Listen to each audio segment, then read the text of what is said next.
TF1, c'est une privatisation.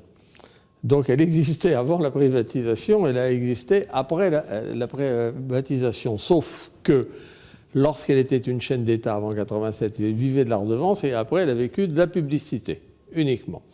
Donc ça a permis de développer le marché de la publicité télévisuelle. C'est vraiment une audience nationale qui, au moment du journal télévisé, pouvait avoir, avant le journal ou après, pendant le journal ou après le journal, plus de 8 millions de Français rassemblés devant leur poste. C'est l'équivalent carrément, quasiment, de l'audience d'une grande chaîne américaine.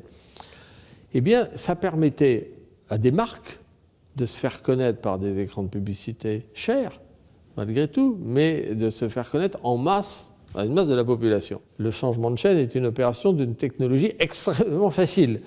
Et donc, il faut avoir donc une continuité dans la force du programme et d'autre part une adaptabilité du programme au type de clientèle qu'il y a en face. La clientèle qui va commencer à regarder à partir de 18h, 19h, 20h est sociologiquement différente de celle de l'après-midi qui est plus une clientèle âgée et oisive.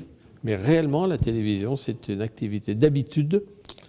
Et j'ai employé le mot de surprise aux 20h30, c'est pas forcément le bon. Il ne faut pas surprendre, il faut emmener avec soi les téléspectateurs sur des programmes forts. On a fait 20 ans dans un système qui avait déjà énormément évolué sous le fait que les technologies du numérique s'étaient beaucoup développées. Et j'avais vite compris que ce n'est pas les médias traditionnels qui allaient être les vainqueurs de l'Internet. La publicité a forcément ses limites et aujourd'hui, à côté des chaînes de télévision, il y a aussi maintenant le nouveau support Internet qui prend de la publicité sur le marché.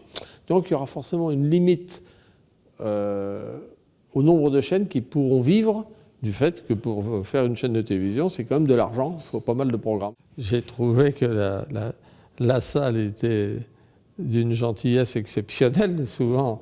Mais parce que souvent, c'est toujours les mêmes questions. Bon, d'accord, c'est bien, mais pourquoi vous ne faites pas des trucs intelligents ? Alors là,